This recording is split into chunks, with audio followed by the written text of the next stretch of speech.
we are going to rock and roll today. This is really, really going to be amazing. Okay, so it is now 2:01, and I want to welcome everyone to the Buzzworthy Book Bistro for July. And okay, I don't need that to be on preview mode. Well, for some reason, that's still doing its thing. So let me go back up here. And I think I need to camera A, FaceTime. There I go. Just helps if I actually pick the right camera, right? It always helps to pick the right camera. So it should just be picking me up now. She says optimistically, and it still is not showing me. So I wonder if I have to do one more thing. Okay, I'm gonna set that as my default camera, and it should be, but it isn't. It's not doing its thing. So I'm going to bring Lana back onto the screen because for some reason it's not letting me show me. Okay, so nope, that's Maria. I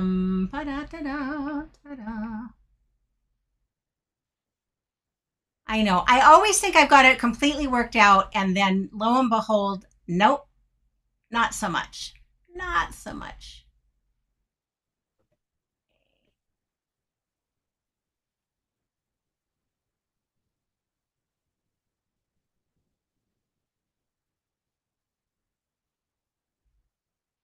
Oh, where did you go, Lana? I am I'm not. still here. I know. I'm not seeing you where I'm trying to find you. I'm seeing you. There you are. Okay, there you are. I think I know what I need to do. So Lana is an author. She's also a book coach, and she has written 27 books. Not only that, she's the mother of 7 children. Now that already gave me pause, to be very honest. Because you look like you're 12, so that's the other part of it. And so I thought, okay, so when did you get started with all these kiddos? But what's really funny is we've been crossing paths for about the last 3 years. And when I talked with you last, we came up with this idea of coming on to share with people how you've been able to do exactly what you've done and how you help other people do it. So I would love to turn it over to you, and you're going to have about 30 minutes or so. And in the meantime, those of you who are here, if you would put in the chat your name, the name of your book, and where you are coming to join us from. That came out terribly. The grammar police are going to be on my butt. I can just already tell you that. But put your information in there, and we will have a break where we're going to have questions, and you all can ask anything you want of Lana. And she's also got some goodies for you, and she'll put those into the chat as well so you can download them. So, Lana, take it away. Well, thank you so much, Judy. I'm delighted and honored to be here with you all today. I have 2 handouts that are in the chat. There are links to those documents. So while we're opening up here, go ahead and go over there and access those. One of them is a note-taking device. It's a page with fill in the blanks to help you with your note taking. The other one is a timesheet, which we're going to get into in a few minutes. It's actually a tool that you can use, ongoing. So I would like to say that I have written 27 novels, 1 nonfiction book, and 20 ghost written books. So I have a total of 48 books under my belt at this point. So how do I do it? How do I manage my time? And now, back then I was working with 7 kids in the house and homeschooling them and finding time to write. And then when they grew up, now, I'm doing a lot of other things as well, like running a publishing company. So, how do I find all the time? And this is something people ask me a lot. So, here are some principles that I'm going to share with you today that are exactly how it all came to pass. So, somebody asked me a few months ago, about a year ago, to create a workshop on time management. And I had to sit down and really think about, how did I get to where I am now? Because the things I'm doing now come to me so naturally that I don't really consciously think about them anymore. They're just part of my life. So the first thing would be to do this introspection and ask yourself, when is my ideal time to write? When do I write with the most productivity and feel the most energy and the most excitement? Is it early morning? Is it late at night? You're the only one who can answer that. For me, back in the day, and even today, I have to say, my best time to write is very, very early in the morning. Now, I'm not an early riser, not at all. My ex-husband used to get up at 4:30 in the morning and go, have his coffee, sit down and meditate or whatever he did. Um, that wasn't me. But on certain days, maybe 3 times a week, I would wake up at 5 o'clock and I would have books. My book would be on my mind. And when I woke up with that feeling, that rush, because it was always a rush for me, writing is a rush for me. I'd roll out of bed and I'd hit my computer and I'd write from 5 to 7 nonstop. And then when the kids started getting up, I would put the book away until next time. And so for me, that 5 a.m. to 7 a.m. spot was gold. But I, again, didn't do it every day. Some people, I've heard a lot of people say you should write every day. Well, I never have.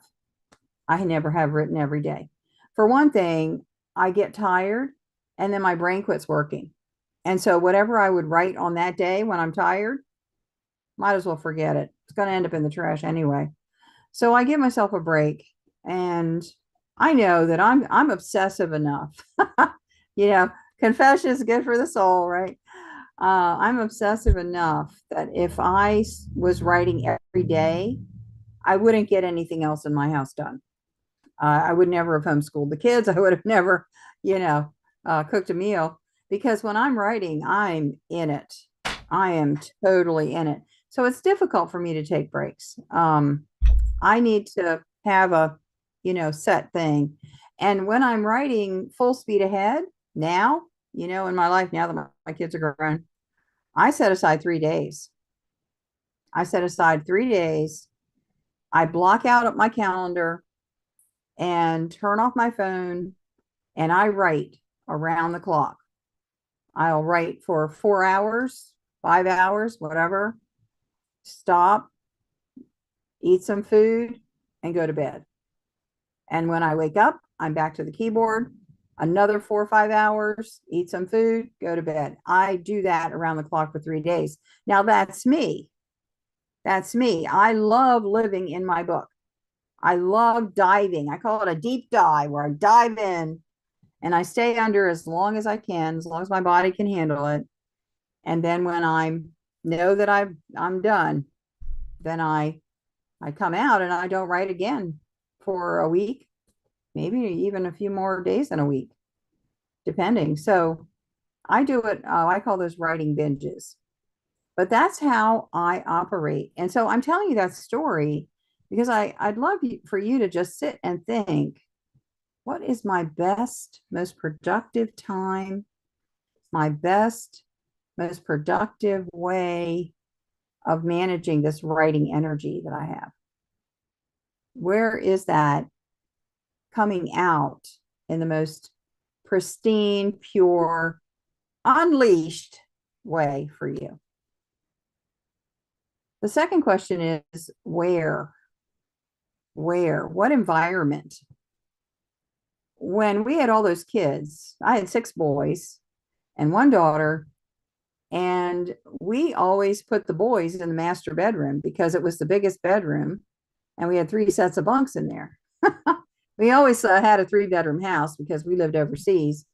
And if you're going to get a 4-bedroom house, it would have been astronomical. So a 3-bedroom house, put the boys in the master bedroom. My daughter was in one of the smaller bedrooms, and then my ex-husband and I were in one of the other small bedrooms. There was no room. I had no office. I had no place to go. So he set me up a little desk in the closet. I was a closet writer for a lot of years. And I would unfold my desk in there, and I would sit in there because it was sequestered. It was private in there. I had, the door to my bedroom was closed, and I'm in my little cubby hole, and I'm happy as I can be. It was only maybe 18 inches wide, just enough room for the laptop. I would have a little table sitting beside me for my notes or my, writing whatever I needed to write. And I used to write in a closet. That's where I really wrote a lot of great stuff. My Christie Award winner, Reaping the Whirlwind, was written in that closet. So where do you write the best? You like to go to the coffee shop? Maybe you like to go to the public library? Is it a corner of the bedroom, corner of the dining room? Where? So we have a time and a place. Where are you most productive? What is your best time and your best place? Focus on those. Once you identify those, you can zero in on that. You can drill down on that. You can train your family about that. So find out what it is and then make those a priority for yourself. My sister went through master's school while she had 3 kids in elementary school. She would go to Panera Bread to study. Her husband would do the homework with the kids, and she would go to Panera Bread. She loved Panera Bread. So that was her sweet spot. So what about you? Where is your sweet spot? And then the second point, find ways to write more in less time. Now, I hesitate to call that writing faster, because when we talk about writing faster, to me, that means your fingers are flying, And I know some people who actually speak into their computer or wherever they are and do it by voice. Voice is much faster than typing. I can't do it that way. I need to process my thoughts. I need that to come through my mind. I'm thinking, and then I write a few words and I write more, and I don't write extremely fast. I write maybe 10 pages in a setting. That's a good day for me, 10 pages. If I write 5 pages, I feel like that's not bad. 10 is like my max. If I write 10 pages in a day, I can't write the next day. So writing more in less time. And the way that I figured this out was to think like a professional in systems and processes. So I am a project manager. And when I started writing books, and my books had deadlines, finally had deadlines. I waited all this time, 14 years of writing without ever publishing a book. And then I got published. Well, when I got published, then I started doing submissions to that publisher. They started giving me deadlines. And so on the second book, I realized that I was doing a lot of repetitive things. I was making up names. I was getting my settings. I was thinking about the plot line, and that was repetitive, because every plot line has certain elements, right? It has an inciting incident, it has a midpoint, it has a dark moment, and some other things. And so this, to me, I saw this as a pattern. And so I set up some ways to help me cut down the time. And I'm going to talk to you about them in just a minute. When you're at your peak time, then there's only one thing that you're doing. Only one you're writing. Not making coffee, not getting a snack, not picking up the phone, not peeking at your email or going to social media, nothing else. Before I go to the computer, I go to the bathroom, I come to the computer and I stay there. I stay there. So my writing time is top priority. There's a friend of mine who has a pickleball group here in town, and I have played pickleball a little bit. And she said, "Oh, you've got to come over. You've got to come over." I said, "What time is it?" She said, 8 a.m. I said, not happening. That's my writing time. Why would I go play pickleball when I could be writing? That's my peak time, right? So no, that is not happening. When I finish with my day, I always look to see what's coming up next. What's coming up next? So I get an idea in my mind about what's tomorrow. So I don't have to sit there and figure out a lot of stuff. I'll make notes right in the middle of my manuscript. Tomorrow, this, and this. And if I have an outline or whatever, I go over and paste that in. I just set myself up. So when I come back to the computer the next day, I have a plan. And so again, my writing time is sacred to me. So I'm going to set it up. So when I sit down to actually write, I've got it. I've got it. I'm in. I'm in there. I will go back about one page, read what I did about one page before, come down to my notes and start typing, and then continue to type and type and type. And here's the other thing. I only write when I'm in flow. So if I get up and I head to my computer thinking, in my sleep fogged brain that I'm going to write, but I get there and somewhere in that process, I realize, I'm just not feeling it today. I'm feeling kind of off. Maybe something's going on, with my body. I don't know. That's it. I'm not writing. I'm not writing. I don't write when I'm feeling off. When something's wrong, I do not write. And I know that sounds crazy. I know that goes against everything everybody tells you. Get your butt in a seat and write. Write when you're sick. Write when you're well. Write when you feel like it. Write when you don't. Doesn't work for me. I tried to do that. When I started out, this is way back. I'm talking around 2000. The year 2000, 25 years ago, I tried that. And what I wrote was absolute garbage. It was garbage. And I have no time for wasting my time. At that point, I was homeschooling my kids. I was on the deadline. Why am I wasting time writing garbage? So what I did instead was I did something else. I planned my plot for the next step. I dug into my setting more. I did research. I did something else besides actually write on the manuscript. So being in tune with yourself, I think, is huge. It is so important that you're in tune with yourself. If you're not writing in flow, just find another aspect of your book that you can work on for that period of time. And then the last thing that I developed over a 20-year period was my worksheets. I have worksheets. So I have worksheets to help me choose my names of my characters. I have worksheets for the plot line. I have 4 or 5 worksheets for the characters themselves. What do they wear? What are their mannerisms? What's their backstory?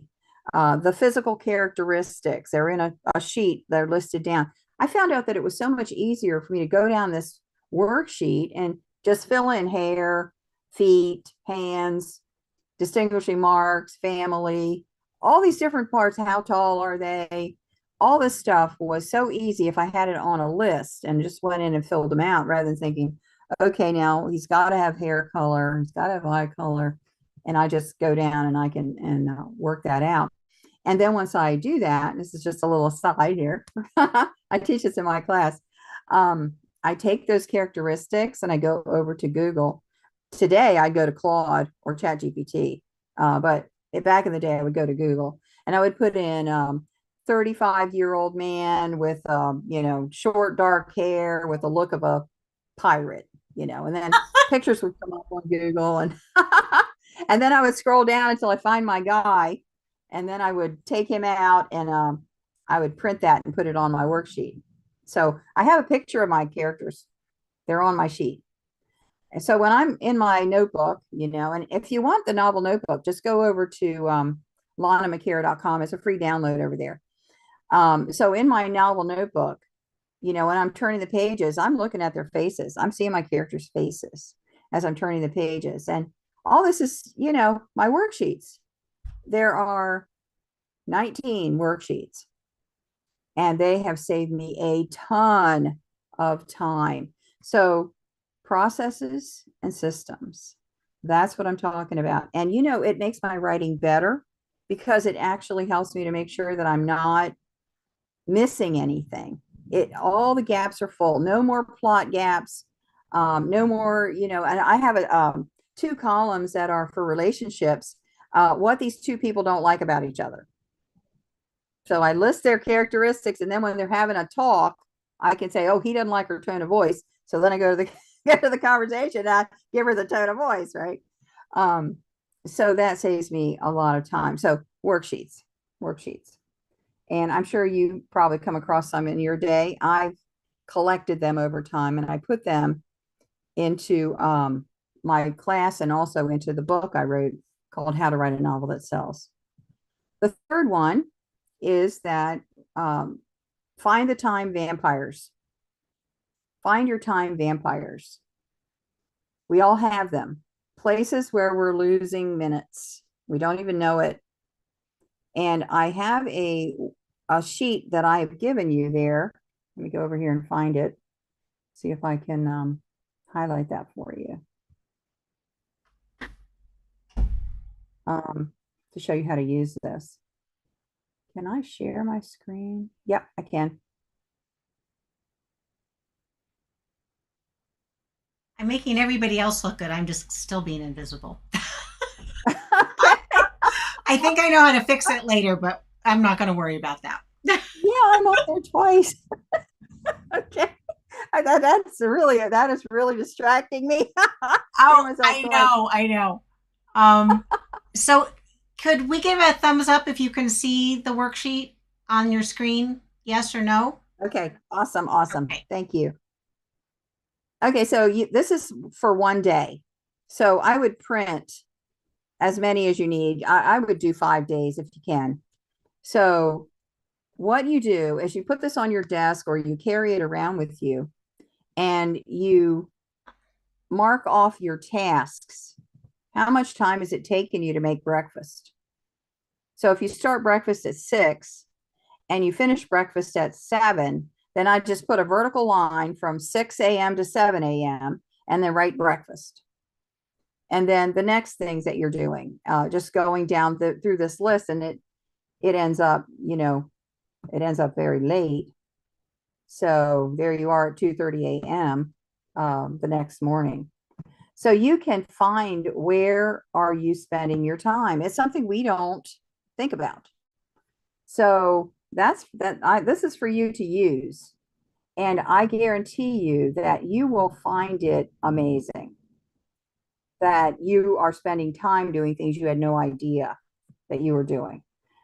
And once you realize that, like, for example, if you're spending a lot of time on email, there may be a way for you to streamline your email. Maybe you're going to just focus on email for 30 minutes without going in multiple times a day.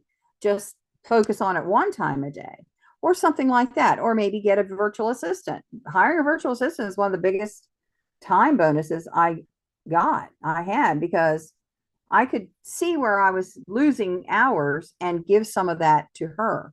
And she's heavy on my social media. So I just make up the social media posts, I hand them to her, and then she posts them for me. So delegating is one of the things that you can do. Some of the stuff you're doing, you don't need to do. You're just, it's not necessary for you to do that. You can just stop doing it. Sometimes one of my favorite things is batching, time batching. So when I'm in email, I have 3 different email places. I go to all 3 emails and knock it out. When I'm doing podcast recordings, I have a podcast. It's called the Fiction Writers Podcast.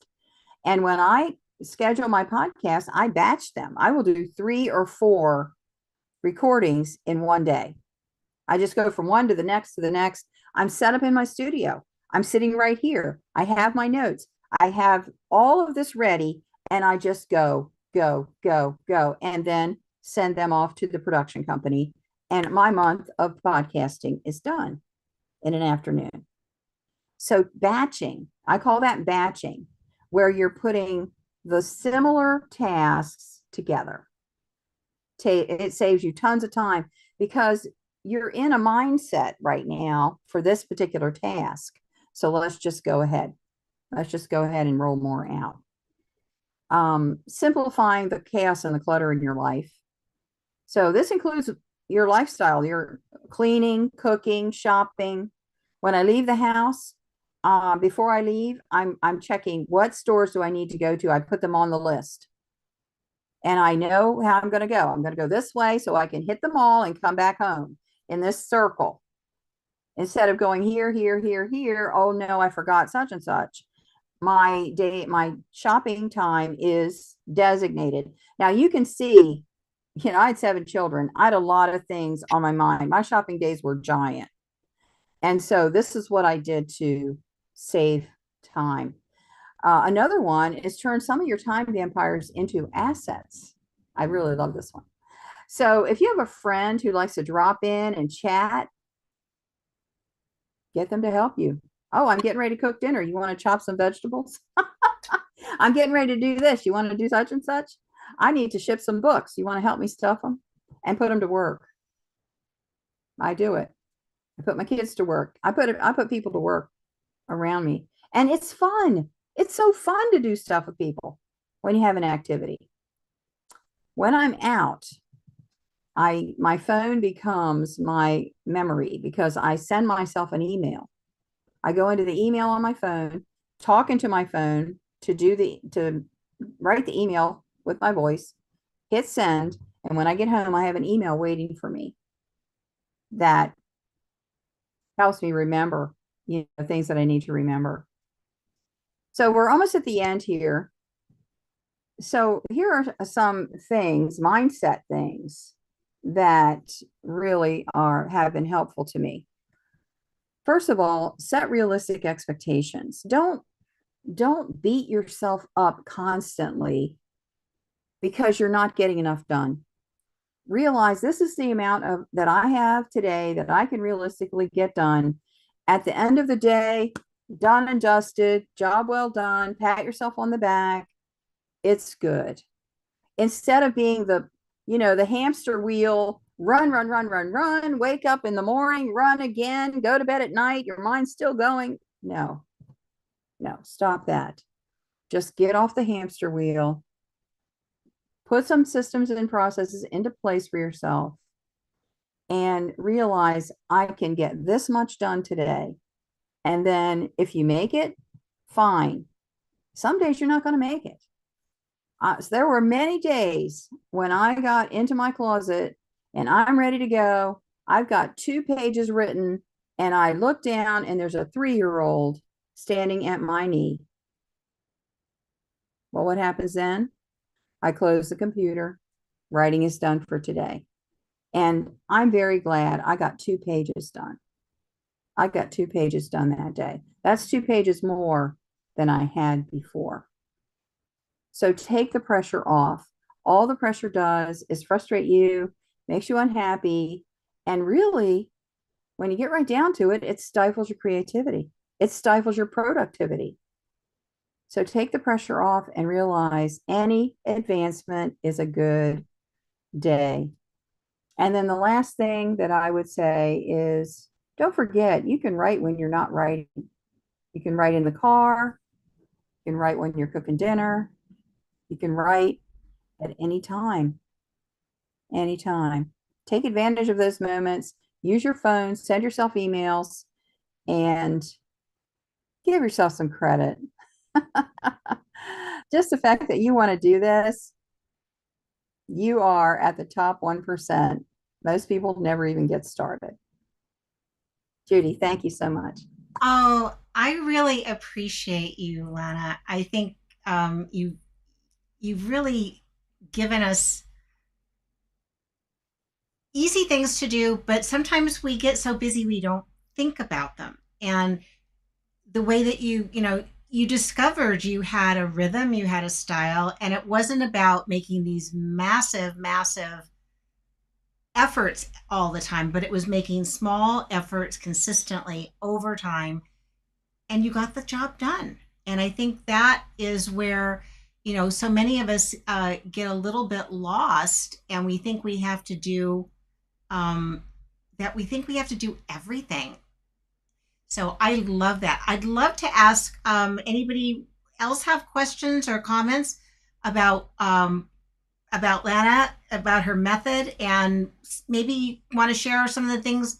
If you have questions, do questions. If you have something you want to share that will help others, I'd love that too.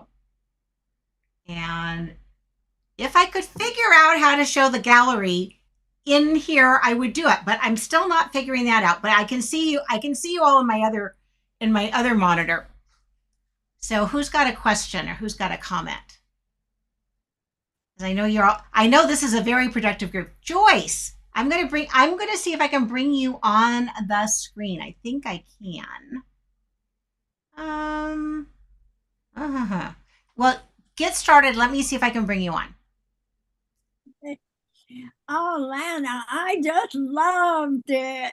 I thought you were amazing because, you were a very busy woman. I can't imagine homeschooling, doing all these things, and still being so productive with what you've written over the years. I want to congratulate you. And I loved your way you told your story and how you accomplished it, because there were so many little things that I thought, oh, I can do that. And that gives me more time. And it's just that you highlighted them and made me think about them. And I am so grateful for that, because I will put them into practice. And I loved your time program. That's very important, isn't it?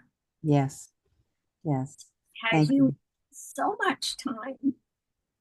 And it's usually because I use time because I haven't finished the organization of it.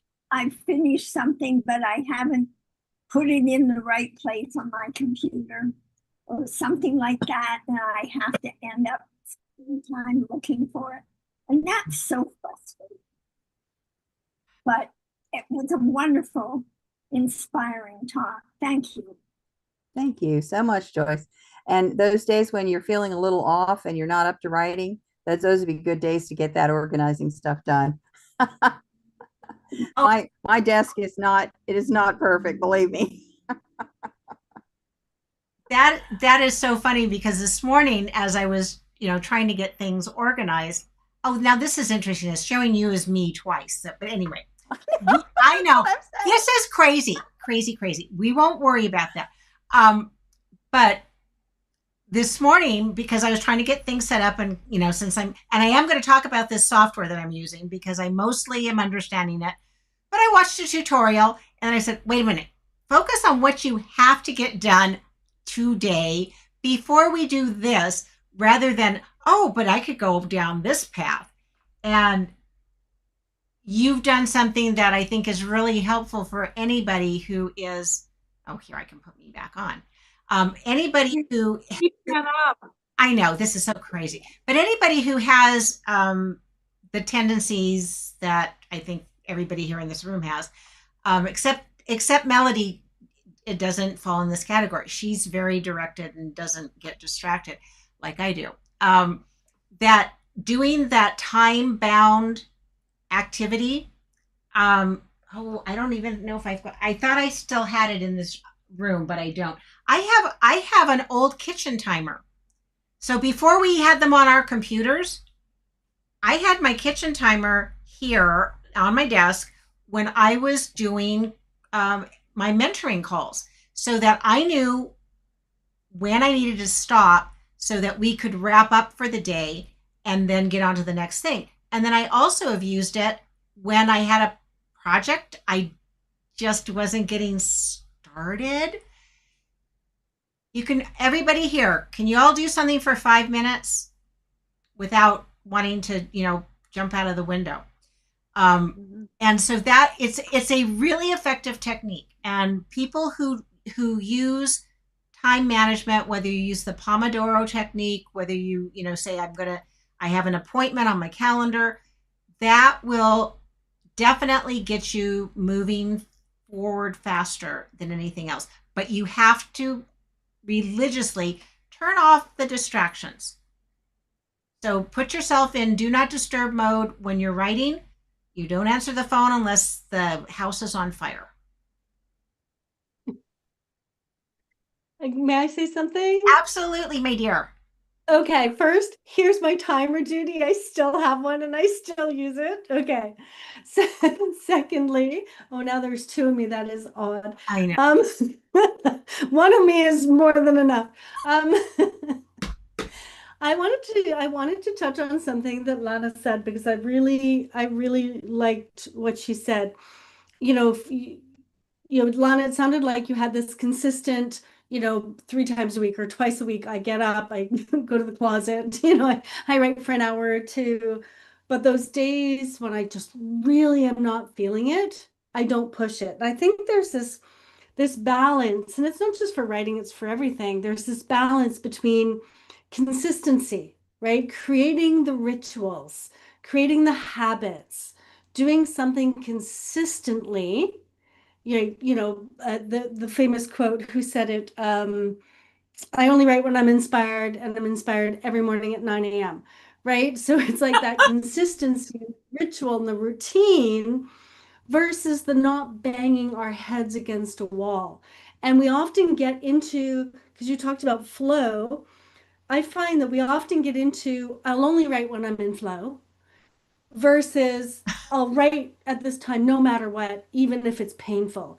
And I think there's this beautiful balance between the two where we understand ritual is important, we understand consistency and habits are important, but we also understand that, look, if after 5 minutes of writing my knees hurt like heck, go home, right? Do something else. So thank you for saying that. I thought that was really, really useful to say, have the habit, but also, be good to yourself and understand that you're a human being. It's like those days where you're like, I can't cook dinner, we're ordering in pizza or whatever, right? Same thing. We don't do it every day, but we make room for it. So thank you. Yeah. Boy. It really does make sense when you put it that way too. And I know because I've been putting more rituals and structure in places where I was having trouble myself. And Yeah. this is interesting. So I have been keeping a gratitude journal. I think it's now it's more than 3 years. It might be 4 years. And the last few nights I have been so tired. I said, yeah, I may not be writing in my gratitude journal, but I know that I did it mentally, but I didn't actually put words to paper. And I said that was okay because it didn't mean I was abandoning the habit. It just meant that for right now, that was okay. That was totally okay. Yeah, exactly. Yeah. I'd like to just ask if there's one more either question or comment, and then I wanted to share with you some things about this wonderful software, which I'm getting more comfortable with it, but I don't know all the ins and outs yet. So any more questions about productivity? Any questions of Lana? Any other comments? I wanted to make a comment. I loved your presentation. I do a lot of the things already that you were talking about, and I got some good ideas for like the batching. I like the batching idea. But one little tip that I have is for things that I'm having a hard time starting, uh, sometimes I'll do like something that's really easy and just say, I'm just going to do this really easy thing. And then the success of doing that, I'm going, oh, well, I guess I could do this. And then before I know it, I'm right in the thick of what I've been putting off. And I love that. Um, Yes. Inspiration comes when you're in motion. Yes. Yeah. Totally. Another friend of mine talked about the pinky method. If you can do you everybody here can move one pinky, right? She said if you've got a big project, don't think about the whole big thing. So do the one thing equivalent of moving your pinky that, and it might just be that you open up a new document. That's okay because you've now succeeded. You didn't say, I have to write for 5 hours. You didn't say, I have to publish this tomorrow. You said, I'm going to open a new document and maybe something else will happen, but you've succeeded because you made it a teeny tiny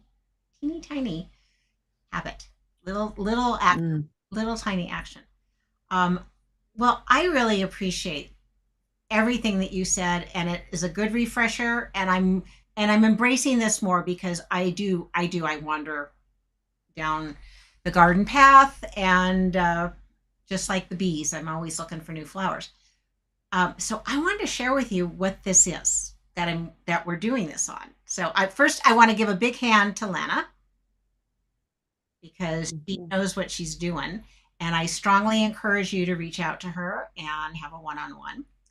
And this software is blowing my mind. All of you, I think, have a Zoom account, if I'm not mistaken. And I was experimenting with doing live streaming. So as I said at the very, very beginning, I said I'd done stuff on Restream, I've done StreamYard, and I was just like scratching my head because there's some things in StreamYard that are not, to me, intuitive. And of course, there's this one thing that I've got to figure out on this one too. But this is called, here, I'm going to type the name of the software in here. It's Ecamm Live. So Ecamm Live is the software. What it does, it allows you to pick up to 10 destinations. The reason I'm having a little trouble is because I'm looking at you through my iPhone because I can't figure out what to do to get me back on my main desktop camera, but that's okay because this is actually good. I'm flexible. So you can, so I know, I mean, you gotta be, it's technology, what the heck. But you can stream to 10 different destinations, and it has a built-in interface with Zoom. So all I had to do was put in I had already set up the Zoom link. I put the meeting information in, and then boom, you guys are all here.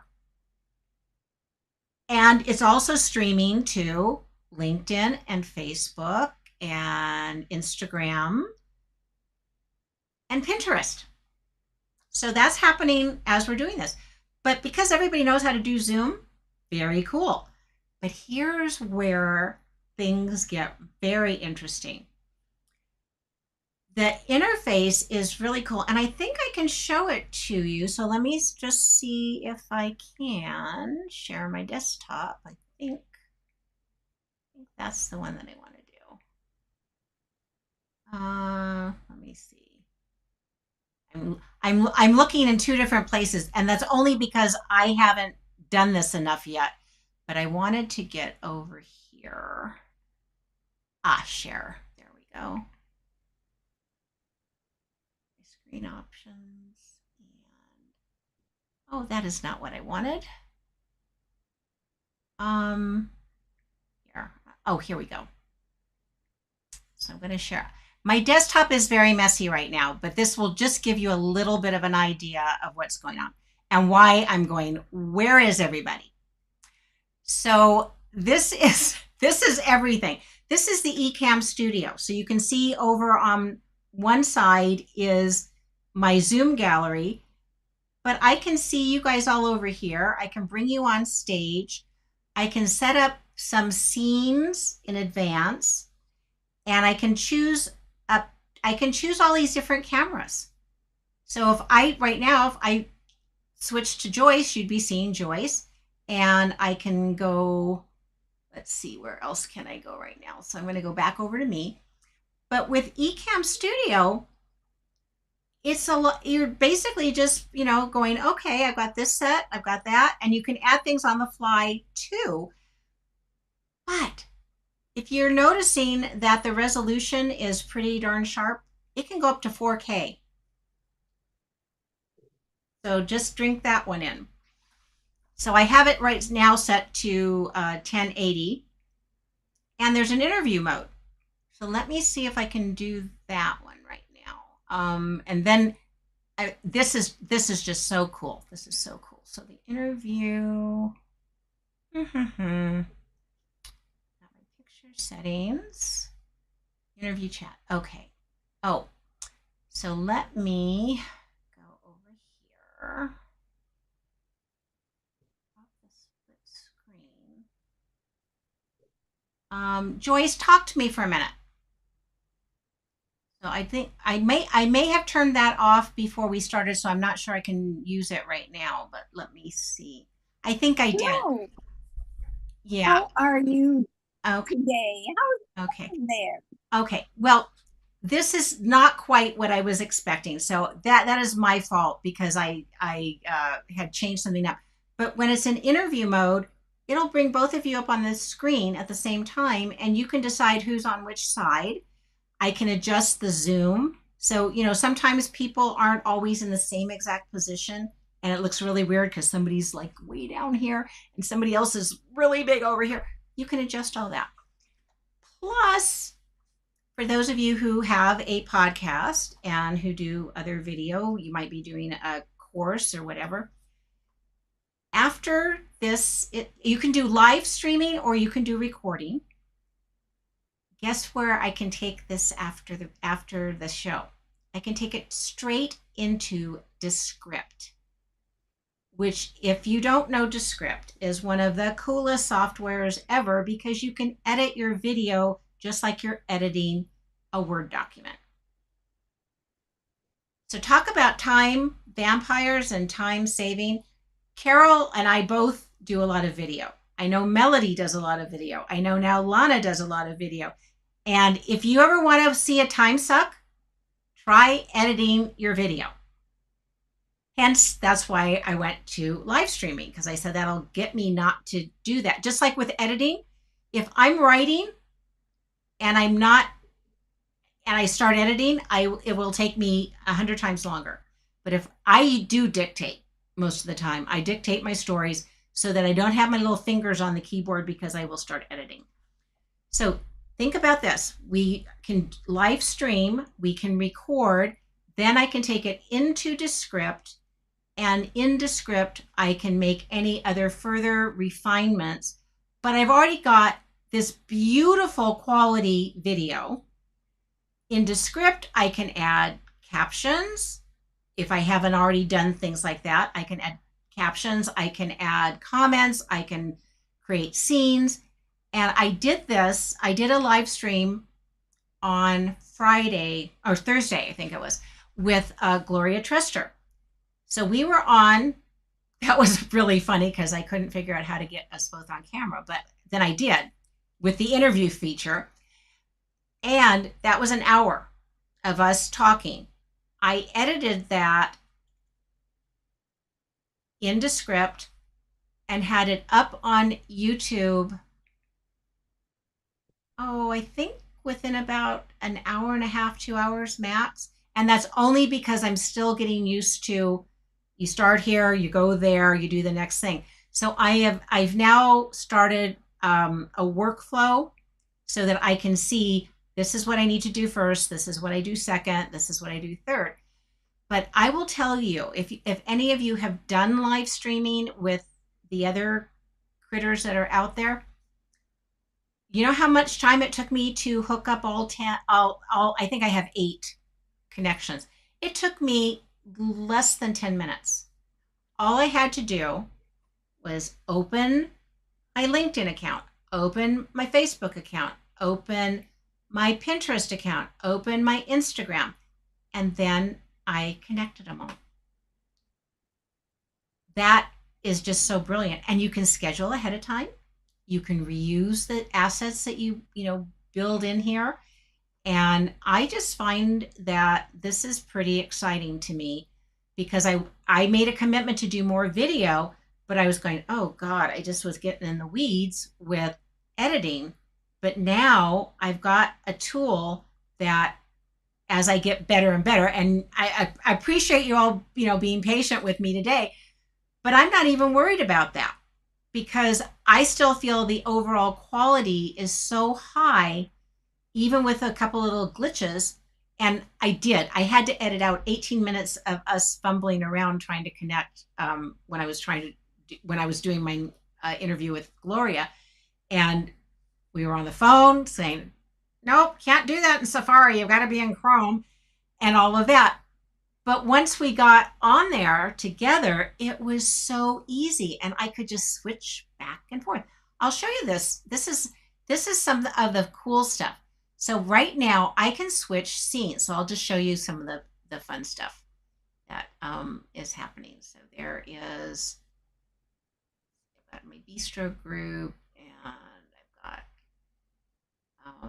should bring that up on the screen. And of course it's not bringing it on the screen now. Oh, it just made me bigger. Oh, it's because I'm in the other thingy. Okay, so let me do that. Okay, so that is a graphic I created in Canva. And so I could just bring that onto the screen. I can also switch to a different view, and then it's back on me. And then here, I think I set one up with Lana. Nope, there it is. There we go. So once I get really smooth with this, it's just going to be easy peasy.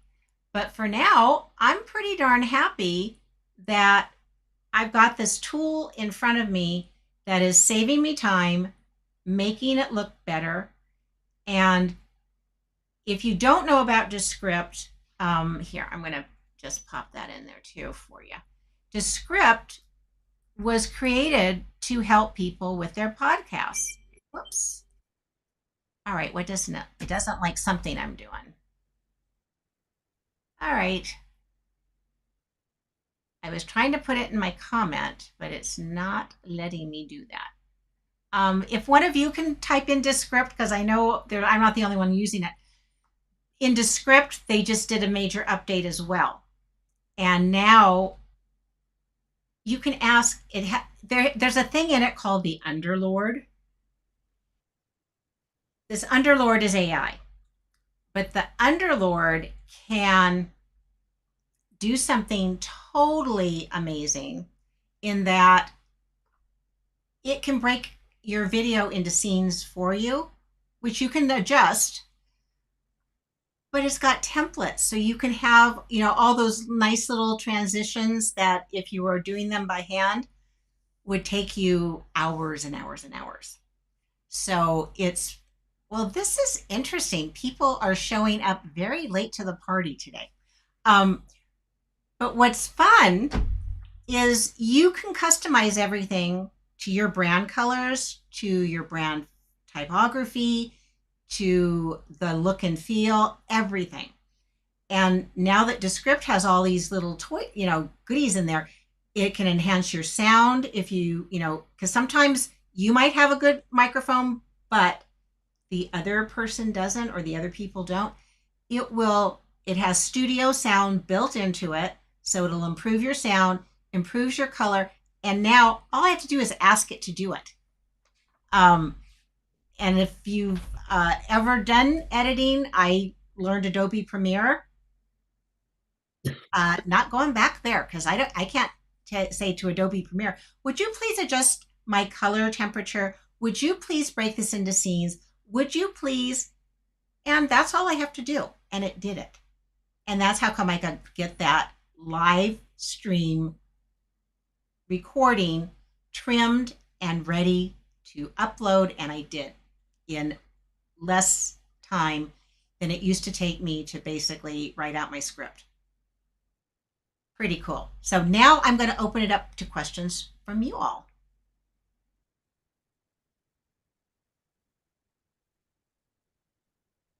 No questions. Did I dazzle you? Hi, Judy. Sorry about that. I'm having some trouble with my new phone. Oh, okay. Let me see. Where are you? Let me see if I can see people. I'm here. I just, between the heat and the new phone, I like hung up on the Zoom twice. So. Oh, so sorry, my dear. Here, there you go. Yeah, well, thanks for letting me back in. I wasn't trolling your live stream. No.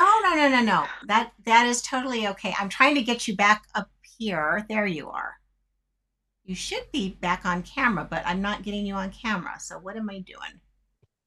Oh, I turned my camera on. You don't see me? No, I see you, but I was trying to get you on on this camera.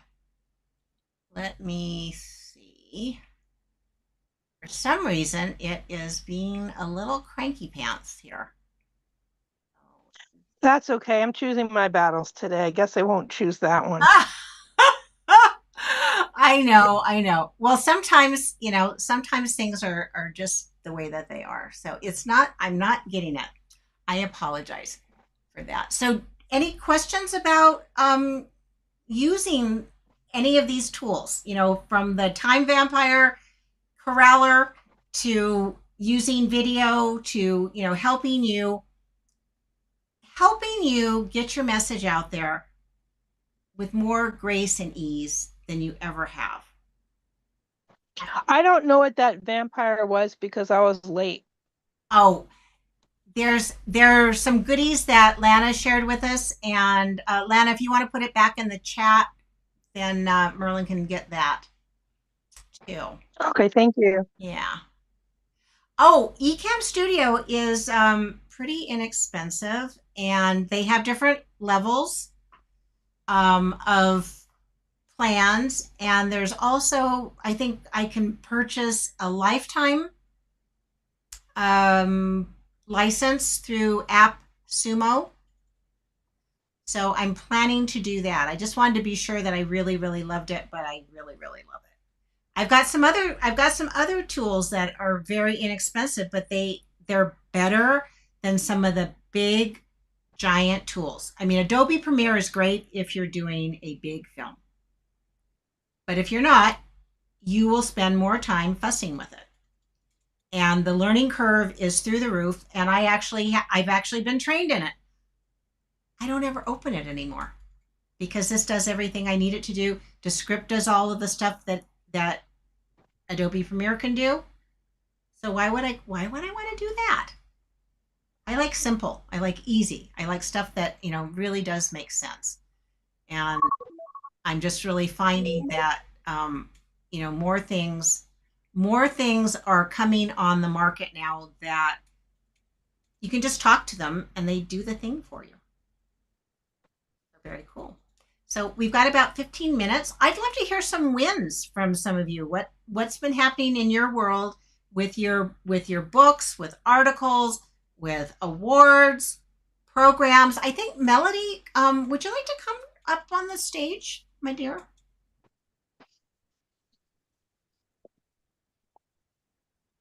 I'm here. Okay. Oh, I must have to change a scene is what this is happening. Oh, okay. Yeah, but keep talking and I'll get there. I'm going to go. Okay. Well, you asked me, I have not won any awards recently. I have not finished or published a book recently. So. There we go. What wins can I tell you? Well, you've got a program coming up. You know, you can talk about. Oh yes, starts tomorrow. Starts this is late to the show a bit, but yes, starts tomorrow. So I'm partnering with Danielle Benson, and we are helping nonfiction authors create book talks 3 to 5 minutes long. Is similar to if you looked at TED. They actually, so TED often does like 20-minute talks, but they actually have this series of 3-minute talks. So it's a little bit like that. So you might want to think TED meets Blinkist, and we're helping authors create talks. Danielle Benson is a voice and speaking coach. So for people, so I'm doing content, and she's doing the voice and the speaking and the delivery. And everyone who comes gets a professional video. So we record you, we give you the video, and you get to use that for on your website, as an example of you speaking and you look good. And then all the podcasts want you to come on their show. So that's what we're doing. And if you want more information, I'll just I'll find the link and I'll pop it in. Thank you, Judy, for thinking of me. You're very, very welcome. And Lana has courses as well. And so, Lana, why don't you just give them a little bit of a clue about how you do your thing? Oh, thank you so much, Judy. I've got a lot going on. My podcast is called the Fiction Writers Podcast. You can see it over on YouTube, Fiction Writers Podcast.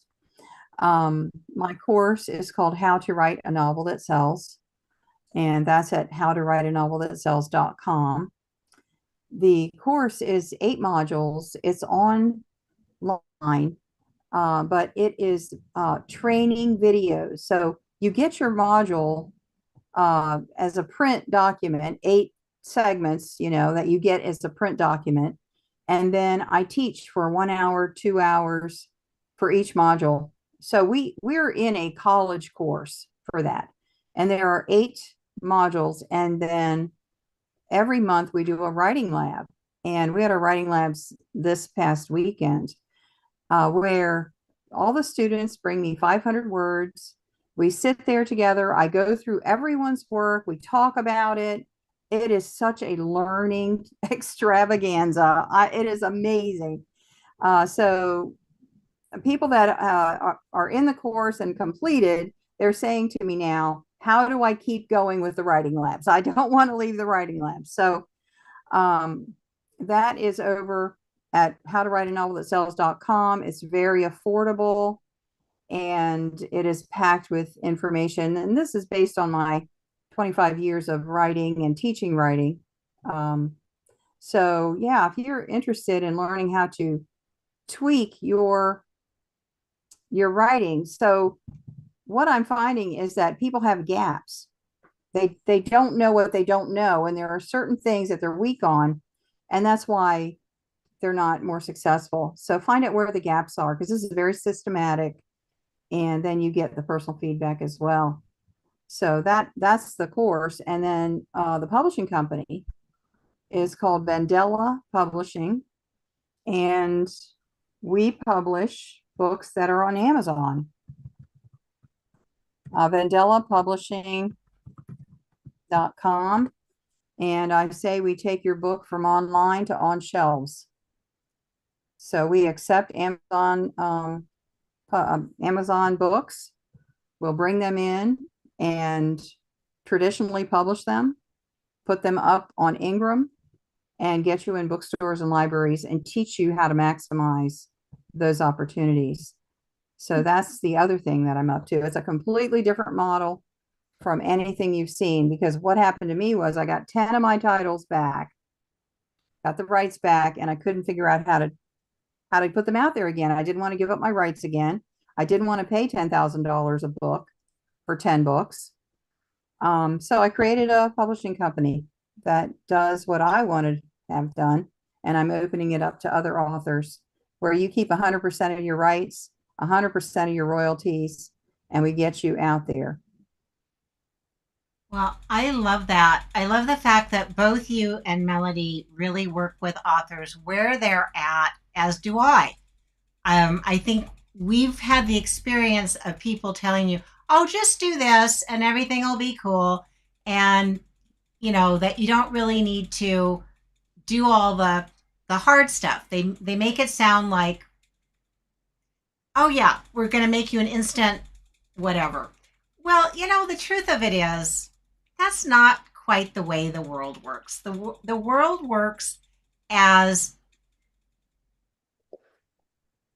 the bro marketing just makes me unhappy because I think they promise a lot and they don't deliver. And I think what you both do is you're very straightforward, down to earth. You've got to do the work. It's not just this magic, I press a button and boom. You really do have to, put some effort into it. But when you do, you get a reward. But I think this is the other key. Doing it by yourself will only get you so far.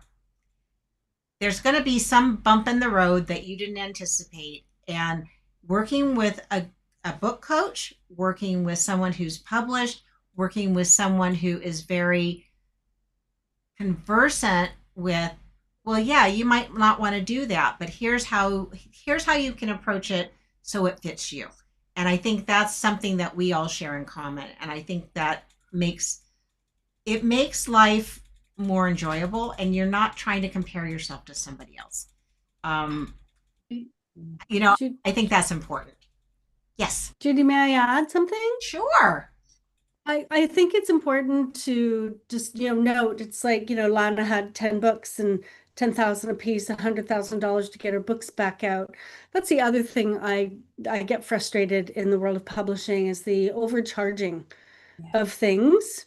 And so that's one. So thank you, Lana, for doing that. And two, I was going to say, Judy, the one thing I really admire about when I see you working with your clients, this one thing I really admire is you have this brilliant out of the box thinking. And so when your clients come to you, it isn't, well, do what everyone else is doing. And this worked for this person and that worked for that person. But it's like you really want to understand who they are and their book and what they want out of this. And you can create kind of these out of the box, like, no one else is doing this. Have you tried this? And things that, get people seen, that really create the visibility that authors need and get them in places where people are like, yeah, that is what I'm looking for, even though, like, even though they may not have known it at the moment, if you know what I mean. Like, just not, you're not doing like, you want to do a book launch, go to a bookstore. You're like, you want to do a book launch? Let's figure out where you should do it, where people are going to go, yes, I need that while I'm here. Does that make sense, Judy? I really admire that in you. Oh, It makes complete sense. I mean, in fact, because I've given Carol some ideas. She was already, well, she's started a nonprofit now. I mean, this woman doesn't ever quit.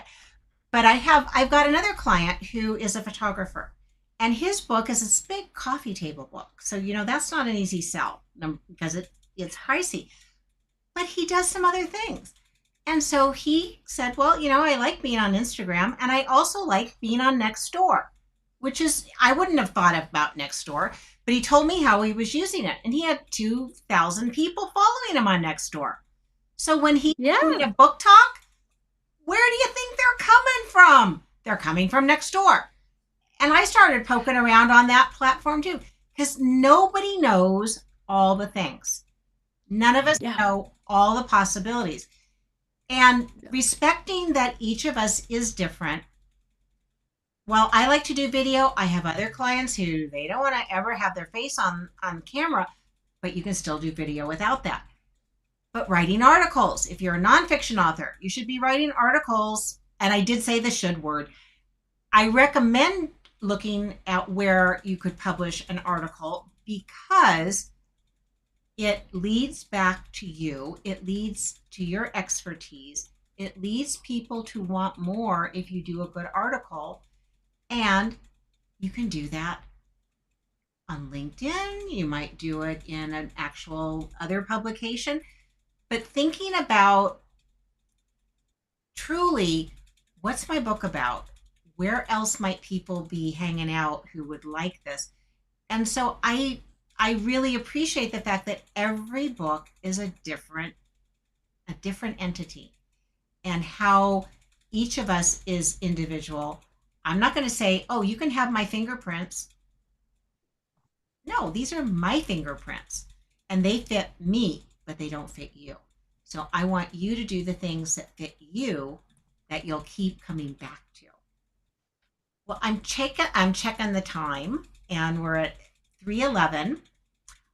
So I think we're going to wrap up for today, but I do encourage all of you, try one thing that you might not have thought about doing.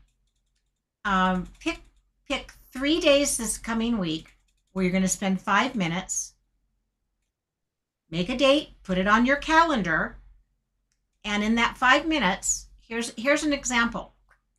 I decided that oh yes, I did. You guys don't know this yet. So I'm in a mastermind group that meets on Friday afternoon. And I said, oh, I decided I was going to was rethinking this book that I've been working on forever. I said I was going to do it as a workbook. Well, it's still going to be a workbook at some point, but not the first thing that comes out of the gate. And I was laughing so hard because, okay, this is what I told my client Deborah Myers to do 13 years ago. She had a big manual, but what did I tell her to do? I said, publish some small books first to see if people want the big book before you invest tens of thousands of dollars editing, layout, promotion, all of that. So she did 2 books when we started, and then she added the third one. And because she did that, when the pandemic hit, what could she do? She turned the books into a course. And the course has been bringing her $10,000 at least minimum every year, in addition to her regular acupressure practice. And did she have to create new content? Nope, she already had the content. She just had to set up a Zoom meeting, which I helped her do. And then I only had to do it once. She was okay after that. And she is not a technical person. So I look to find opportunities like that for you. So I'm doing the same thing with my book. And the first book, I said I would have a messy first draft of this thing. It'll be the Bee in the Bees method book by Friday. So I'm doing that. So every day I have to do something, but I've already got the content. I just have to mush it together. So you heard it here. My first draft of the Bee in the Bees book, because there's four letters. It's BEES, will be done by Friday. And since I told everybody, I have to get it done.